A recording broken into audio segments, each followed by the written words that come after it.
So we're a year away from the UK being scheduled to leave the EU. A year away. Are businesses feeling more optimistic given that we do now have a transition deal, or is there still too much uncertainty? Well, I think it's a bit of both, to be honest. So the transition deal reached, nearly 2 weeks ago now, was a really welcome step forward for business. The ability to have a breathing space, 21 months, very good. We think that will have helped businesses to take their fingers off the contingency planning and keep jobs and investment in the country. But there is huge uncertainty still out there for businesses. When I talk to firms across the country, they really are asking three questions. What's going to happen to customs and at borders, and about queues and about hold-ups? What's going to happen to regulation? How aligned are they going to be with the European Union? And finally, on people, we still don't know the future immigration model. So the next 6 months, frankly, very big decisions that will matter for firms for the next 30 years. Yeah, I mean, you did say that firms are starting to take their finger off contingency plans. The Bank of England saying just yesterday that the transition period is business as usual for banks. Looking at other industries, not just banks, to what extent are firms actually still implementing some of these contingency plans? It's a very important point. If you are in a highly regulated sector like banking or pharmaceuticals are similar, you cannot rely on anything that isn't legal certainty. And we have not got legal certainty yet. So many of these organisations are having to go ahead with their contingency planning.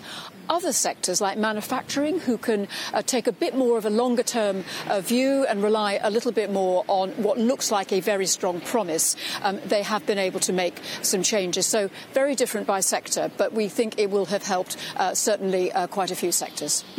Now, there's still uncertainty around exactly what a trade deal might look like between the UK and EU, first of all, but now also more uncertainty in the forms of calls for a second referendum.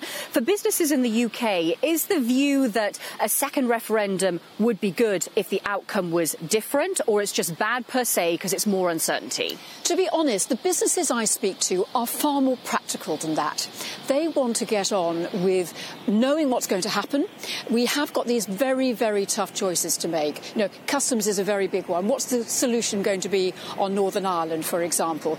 And they want to know. Any more uncertainty will not be helpful. So I think the big message to government is let's get on and make the hard choices. Put a prosperity lens on them. Jobs and growth should be put first, and crack on with taking the decisions that matter.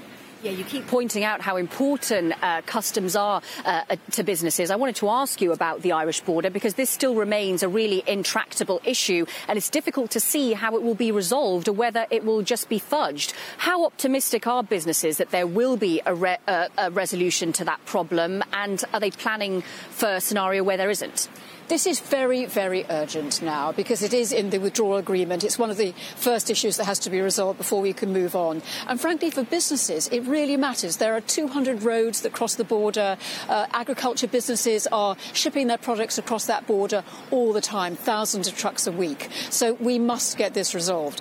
The problem we see at the moment is that although technology might over time solve the issue of how you have no border in Ireland, we don't see how that is going to be solved in the timeframes that we're talking about. So again, businesses' big message to government are, we are here to help. We will try and resolve these issues with you, but let's get them sorted out as quickly as possible, because it's jobs and prosperity at risk. When you spoke actually at Bloomberg recently, you highlighted three areas that still needed to be worked on: regulation, data and people. I want to ask about data in light of the Cambridge Analytica scandal.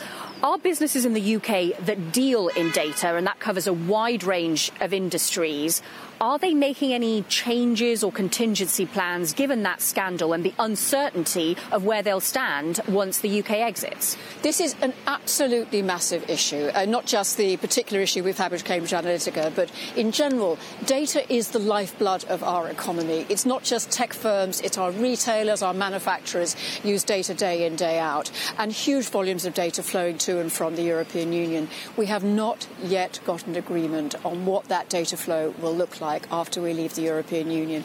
It is so fundamentally important. Now, there will be issues raised by Cambridge Analytica.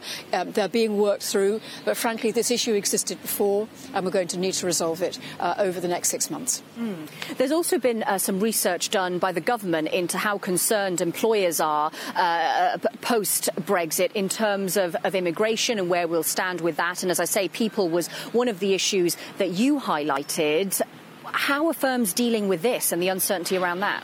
It is often the issue that firms mention to me first when I go and see them. We have talent shortages in the UK that are greater than at any time since 1974.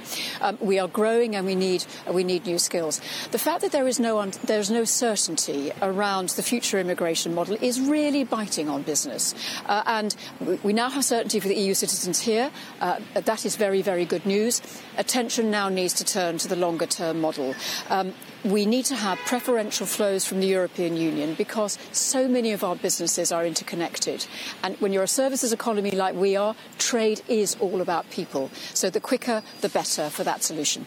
And just finally, is there any concern in the business community still that we could have a no-deal scenario? It is certainly still a possibility, but it feels as though it has receded. If anything, actually, one of the bigger worries that businesses have now is no decision, that actually those hard choices are put off, the can is kicked down the road, and we can see the impact that uncertainty is having on investment. Companies are putting things off, so we need decisions and we need them quickly.